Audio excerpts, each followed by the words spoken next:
Mind hack number 5. Most people assume that awareness arises from the brain and that it's inside looking out. They also assume this because when they blink, it goes black. But look at it like this. Scientists agree everything is energy, right? So it's not so much to say that everything is awareness. Energy is awareness. And like in a dream, awareness is everything, right? So as the dream character, when I blink, of course, from this localization of the entire awareness, I see black. It's not that awareness is in here looking out. It's that awareness is the whole, and I am awareness. And from this localization of myself, when I blink, I see black. It's not that I, this body, sees black. It's that I, awareness, the whole, sees black. To go a step further, even if I'm not blinking and you are blinking, I'm still blinking. Because just like in a dream, it's one. So if we were in my dream and I wasn't blinking, but you were blinking, we're both the same one awareness, so I am blinking. There's not anyone inside necessarily looking out. This is what a Buddha, a Christ, a Krishna, Buddha. any of these people would have implied when they said that you are eternal. Because if you can recognize deeply that you are awareness, and awareness is the whole, awareness is untouchable. Untouched. It's everything. It's deathless. Space and time doesn't apply to awareness itself. Like how in a dream, space and time is just a concept of mind. It doesn't necessarily apply to awareness, right? But once awareness starts vibrating, this mind is formulated, a conceptualization of itself. You create this illusion of space and time. So it's not necessarily that space and time is real, it's just a concept of mind. And mind itself is not separate from awareness. Mind is the activity of awareness, the conceptualization of itself.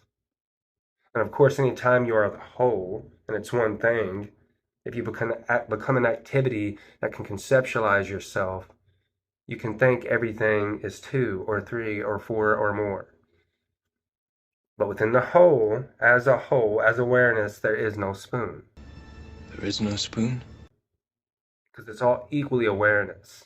It's not that nothing exists. Everything exists, it's just not in the way that we assume. Like when you see a snake in the garden, but really it's a rope. You assume that it was a snake and then you recognize it was a rope. So you may recognize that reality is one, but that doesn't mean it isn't real. The spoon is just also you. There's a spoon, but there is no spoon. So it's not that you aren't real, you just don't have yourself in the way you assumed. You are much more than that, the whole. It would be like being the dream character and assuming awareness is located in here and I'm the body, right? That causes the fear and the anxiety of the dream character.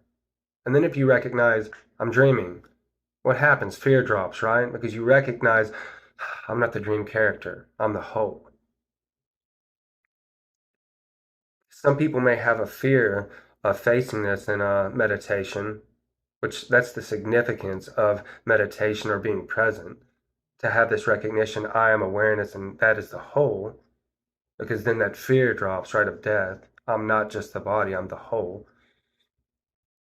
But some people may have a fear of having this recognition because they feel as if they're losing something, right? But it would be as if you're doing the math 3 plus 3 and getting 7. And then you recognize 3 plus 3 is 6. Nothing was ever being lost, right? It was always 6. It's the same with this. You may have a fear in your meditation to go into this recognition and see yourself as the whole, but deeply know there's nothing being lost in that way. You are always the whole. And in fact, anytime you've ever experienced joy, happiness, or love, you were selfless. It was the two becoming one, treating the other as thyself. There comes a point when there is neither self or no self. And how is that? The Buddha figured this out. It's like when you light a candle at night. Is that flame the same flame in the morning? No, right? It's selfless. The flame is selfless, yet a continuum. That's how this whole is. Awareness is. It is selfless, yet a continuum. There comes a point when there is neither self or no self. And from a scientific perspective, what do scientists tell us? All of reality is energy. Energy itself is awareness, eternal. And what's the properties of energy? It cannot be created nor destroyed. In that, it tells you it's eternal. That is awareness. From the second person perspective of itself, awareness, you call it energy. Like how in a dream, the dream character, everything it sees is the interactivity of awareness itself, right? But it labels it as matter, energy. The dream character, all it could see would say, that's energy. But really, that's awareness, right? The entire dream is awareness. Well, from the second person perspective of itself, what you call the table is energy is awareness, the interactivity of our self, the whole.